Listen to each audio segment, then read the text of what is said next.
Haryana Lokhit party NDA का part है। हरियाणा के अंदर दो पार्टियां थी एनडीए में हरियाणा की, उनके अलग होने के बाद जेजेपी के हरियाणा लोकहित पार्टी एनडीए का पार्ट है।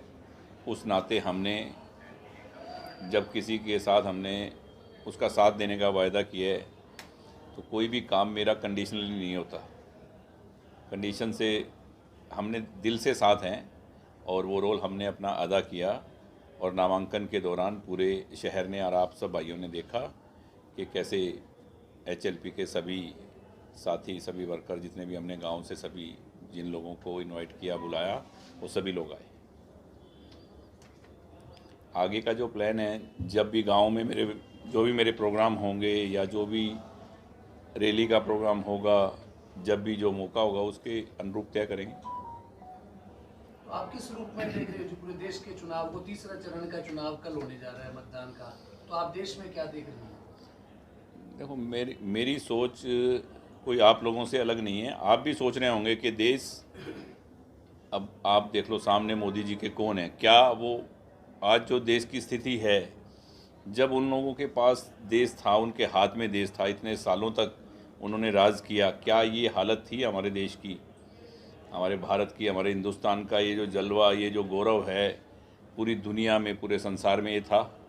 नहीं था। क्योंकि मैं सब जगह जाता हूँ, सब जगह घूमता हूँ, पूरे हिंदुस्तान में घूमता हूँ। जिस तरह का मान सम्मान आज हिंदुस्तानियों को, भारतवासियों को, हिंदुस्तान के अलावा पूरी दुनिया में जो मिल रहा है वो पहले नहीं था। भारत को जो गौरवान्वित किया है पूरी दुनिया में मोदी जी ने, और सनातन धर्म को साथ लेकर, क्योंकि राजनीति में धर्म, हरियाणा लोकहित पार्टी का भी तो यही नारा है कि राजनीति कभी भी धर्म के बिना नहीं हो सकती। भगवान राम की बात करें या किसी की बात करें, सनातन धर्म को मानने वाले लोग हैं। और मोदी जी तो वैसे ही, ये कुछ लोग हैं जो मोदी जी, योगी जी, मनोहर लाल जी, जो देश को, राष्ट्र को समर्पित हैं। ऐसे लोगों से ये देश चल रहा है। तो हम एनडीए का जो हिस्सा होने के नाते हरियाणा लोकहित पार्टी की सोच भी यही है कि राजनीति में धर्म के साथ जो राजनीति करेगा वो कभी भी गलत काम नहीं करेगा और वो कभी भी अन्याय नहीं करेगा। और ये तो सिर्फ अपने देश के लिए और बच्चों के भविष्य के लिए और देश सुरक्षित रहे इसलिए काम कर रहे हैं, और हम इनका पार्ट होने के नाते इनके साथ हैं।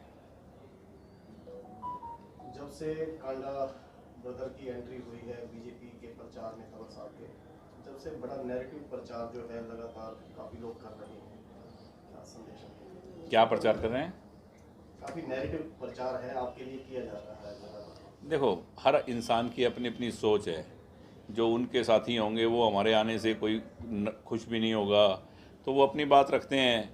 पर सच्चाई सिरसा की जनता को, सिरसा की कॉन्स्टिट्यूंसी के आसपास जितनी भी कॉन्स्टिट्यूंसी हैं, क्योंकि रानियाँ, रतिया, एलनाबाद, कालांवाली, यहाँ सब जगह हमारे कैंडिडेट खड़े हो चुके हैं। सबको हमारी नीयत, हमारी नीति, हमारे सिस्टम का मालूम है कि हमारी क्या सोच है। इसलिए किसी के बोलने से कुछ नहीं, सबको पता है कि ये अगर लगे हैं तो दिल से और सच्चाई के साथ लगे हैं। क्योंकि हमें वोट देना है नरेंद्र मोदी जी को। हम चाहते हैं कि सनातन धर्म को मानने वाले हमारे देश के भविष्य, बच्चों के भविष्य के लिए, सनातन धर्म के लिए, और देश सुरक्षित रहे, सुरक्षित हाथों में रहे, इसके लिए हमें नरेंद्र मोदी जी को वोट करना है। और हम सब नरेंद्र मोदी जी को वोट करने की अपील करते हैं कि सिरसा संत महात्माओं, गुरुओं, पीर फकीर, पैगंबरों की धरा है। यहाँ हर व्यक्ति धर्म के साथ जुड़ा हुआ है और हर व्यक्ति धार्मिक, क्योंकि धर्म नगरी बोलते हैं सिरसा को। तो मुझे नहीं लगता कि बाबा सरसाई नाथ की नगरी से भगवान राम को मानने वाले लोग हैं यहाँ, और कुछ लोग नकारने वाले भी हैं, वो भी यहाँ हैं, ऐसी बात नहीं है। पर ज़्यादा से ज़्यादा संख्या में लोग वोट देकर और बहुत भारी बहुमत से मोदी जी को ये सीट देंगे। तो लोगों के बीच में जा रहे हैं, सिर्फ ज़्यादा से ज़्यादा वोटिंग करने के लिए भी उनको बोल रहे हैं, तो क्या मानते हैं कि देखो, वोट तो इंसान का कर्तव्य है, उसका फ़र्ज़ है कि मतदान ज़्यादा से ज़्यादा करें, क्योंकि इसी से हमारे बच्चों का, हमारे देश का भविष्य तय होता है। तो मैं तो ये कहूँगा कि मतदान आप ज़्यादा से ज़्यादा करें। और मतदान इसीलिए बोलते हैं कि दान उसी व्यक्ति को करें जहाँ सार्थक हो। अपना वोट वहीं दें जहाँ आपको लगे कि हमारा परिवार, हमारा देश, हमारा धर्म सुरक्षित है, वहाँ हमें वोट करना चाहिए। अपने वोट को ख़राब नहीं करना चाहिए। कोई भी ऐसी जगह किसी के भी कहने से किसी भी ऐसी पार्टी को कहीं भी नहीं डालना चाहिए जहाँ लगे कि आपका मतदान, आपका दिया हुआ दान सार्थक नहीं है, जहाँ लगे कि आपके वोट की कीमत आपको नहीं मिल रही, कि आपका वोट आपके देश के लिए नहीं जा रहा, देश के भविष्य के लिए नहीं जा रहा, वहाँ नहीं डालना चाहिए। कांग्रेस का एक तरफा दावा किया जा रहा है कि एक तरफा लहर हो चुकी है। तो लहर क्या, लहर तो वो खुद ही नहीं मानते। कांग्रेस वाले जो इनके बड़े लीडर हैं वो खुद ही नहीं मानते। वो कभी ईवीएम की बात कर देते हैं, कभी किसी चीज़ की बात करते हैं। ऐसा नहीं है। पूरे देश को और पूरे कांग्रेस के शीर्ष नेतृत्व को भी सबको मालूम है कि एक बार फिर मोदी सरकार और हिंदुस्तान में मोदी जी आ रहे हैं। सीटों की मैं बात नहीं करता कि 300 से आ रहे हैं, 400 पार से आ रहे हैं, 500 पर लोगों ने पूरा मन बनाया हुआ है कि भारी बहुमत से एक बार हमने फिर मोदी जी को इस देश को उनके सुरक्षित हाथों में सौंपना है। वीरेंद्र सिंह अपनी अलग डुगडुगी बजाते हैं, किरण चौधरी अपनी डुगडुगी बजाते हैं। इस सब के बीच में आप कांग्रेस का भविष्य कैसे देखते हैं? देखो, कल ही जो समैन गांव में हुआ है वो भी आप सबको मालूम होगा। तो यहाँ क्या है कि हमेशा ही इनकी आपसी लड़ाई जो है कांग्रेस की, वो बहुत बड़ी बात है। आपस में ही लड़के आपसी फूट के कारण, और वही अब है। अब ये ना बोलने चाहें पर अंदरूनी क्या है आपको ही मालूम है कि क्या हालत है इनके, क्या है। और आज जो इतने लोगों को सरकार की तरफ से जो सहायता मिल रही है, तो वो लोग सब वोट देने वाले हैं मोदी जी को। और इनका तो आपको पता ही है कि आज तक पहले क्या किया है। देखो, आज भी जो कैंडिडेट हैं जो बीजेपी के सामने खड़े हैं, वो पहले भी यहाँ आए हैं, पहले भी जीते हैं, उनकी सरकार भी थी। आप इतने साथी खड़े हैं, उनका किया हुआ एक काम मुझे बता दें जो मेरे शहर सिरसा के लिए, आपके शहर सिरसा के लिए उन्होंने किया हो, तो वोट क्यों? बस सीधी सी बात है। काका जी, कल मुख्यमंत्री आ रहे हैं सिरसा में तीसरी बार जी, तो सर डबाली में करें, उसके लिए क्या है? डबावाली में कल उनकी रैली है, गोरीवाला में शायद उनकी रैली है। उसके बाद में सिरसा आएंगे, सिरसा के लोगों से मिलेंगे, यहाँ निशुराज में रुकेंगे और यहीं हम एक रात को उनके डिनर का प्रोग्राम कर रहे हैं। शहर के लोगों से मिलवाएंगे, शहर के जो काम हैं उनके बारे में उनसे बात करेंगे कि इलेक्शन के बाद में जो शहर के कुछ काम रुके हुए हैं। वैसे तो उन्होंने अभी इंटरव्यू में मेडिकल कॉलेज के लिए खुद ही कहा, जब आए थे नामांकन के टाइम, उन्होंने खुद ही कहा कि सारी प्रक्रिया कंप्लीट हो गई है। वो आप लोगों ने कहीं दिखाया नहीं, जबकि लोगों को और हमारे शहर को इस मेडिकल कॉलेज की बहुत ज़्यादा ज़रूरत है, ताकि जल्द से जल्द ये शुरू हो और सभी के काम आएगा ये। तो ऐसे कुछ काम जो पेंडिंग है वो हम उनसे पूरे करवाएंगे जल्दी। कई जगह पे किसानों का विरोध लगातार देखने को मिल रहा है, जहाँ जहाँ बीजेपी कैंडिडेट जा रहे हैं।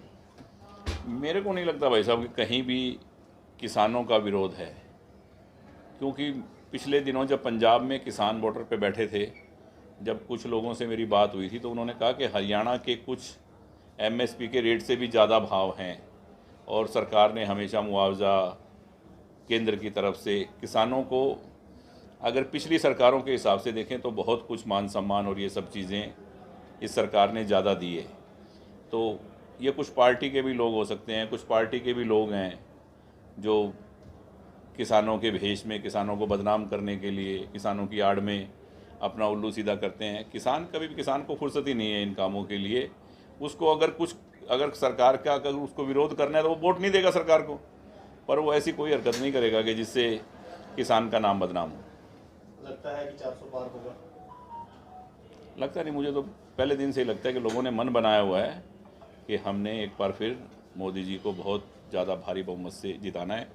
और ये सब वोट हमें भी यहाँ कमल के निशान का बटन दबेगा और फूल जाके सीधा मोदी जी की झोली में गिरेगा और बहुत भारी बहुमत से सिरसा की भी जीत होगी। कुछ लोग मुझे कहते हैं यार तंवर साहब से लोग नाराज़ हैं, खुश नहीं हैं। मैंने कहा ये बात पिछले इलेक्शन में भी सुनने को मिलती थी। सुनीता दुग्गल जी खुद रतिया से हार गई थी, तो लोग उनको कहते थे आप तो रतिया भी नहीं जीते, पर वो 3,09,000 कुछ वोटों से जीते थे, 3,10,000 से। ऐसे ही इतनी बड़ी जीत अब भी होएगी, इतनी बड़ी, इससे जीत कम नहीं होगी, क्योंकि लोगों ने मोदी जी को वोट देना है, कमल के फूल को वोट देना है, नरेंद्र मोदी जी को वोट देना है, इस देश का भविष्य तय करना है। तो लोग बहुत समझदार हैं, सोच समझ कर वोट देंगे और देश के भविष्य के लिए वोट करेंगे। चुनाव का परिणाम आते ही ईवीएम को कोसना शुरू कर दिया जाता है। तो हमेशा ही है, जब आदमी का जोर नहीं चलता तो फिर वो ऐसे करता है, आपको पता ही है। अब मैं क्या इसमें कुछ बातें कहूँगा तो फिर आप कहोगे। तो सर, कांग्रेस की तरफ से एक आरोप लगाया जा रहा है कि डॉक्टर अशोक तंवर के रोड शो के अंदर किराए के समर्थक लाए गए थे, उनके पास फोटोज वीडियोस भी हैं। मेरे को तो किसी ने पैसे दिए नहीं, मैं भी था समर्थक के नाते।